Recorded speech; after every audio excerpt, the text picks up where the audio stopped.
Partito Democratico, c'è un domani, ma non è ancora l'alba. Lui è uno dei futuri possibili, Giacomo Possamai, nella cantera del PD. È sicuramente uno dei giovani di talento. Giocherà un ruolo importante nelle partite che arriveranno, a cominciare dalle regionali del 2020.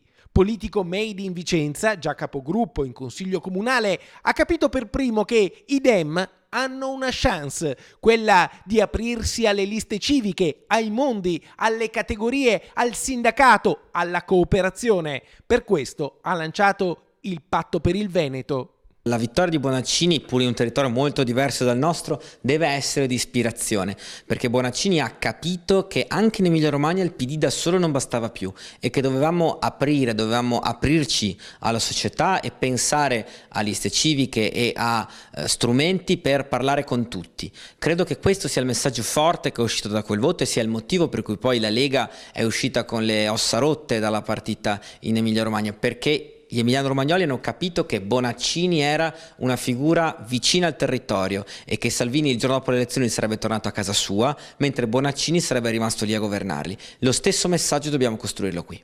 Sfidare Luca Zaia con un progetto nuovo, aperto alla società, senza arroccarsi in circoli chiusi. È questa la proposta che Giacomo Possamai ha rilanciato in occasione della direzione regionale del Partito Democratico. Nel summit padovano tutti i big hanno messo in campo proposte e idee in vista del voto. La data nel mirino, per chiamare i veneti alle urne, è il 24 maggio del 2020 e i Dem devono sciogliere ancora due nodi. Il primo, se fare o non fare le primarie. Il secondo, chi candidare contro il governatore più amato d'Italia, Luca Zaia. Penso che sia veramente arrivato il momento, non abbiamo più tempo da perdere, di dare gambe a un progetto, di mettere in pista una coalizione forte, con un candidato forte. Penso che siano gli ultimi giorni in cui possiamo consentirci una riflessione e che entro massimo una settimana, 10 giorni, sia il tempo di individuare lo sfidante di Luca Zaia.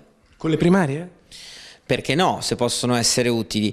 Io penso che sia un po' tardi e che quindi lo strumento migliore sia individuare una figura che sia rappresentativa di tutti in tempi rapidi, più rapidi possibili. Ma se questo non è possibile, anche le primarie, basta che vengano fatte presto, possono essere uno strumento.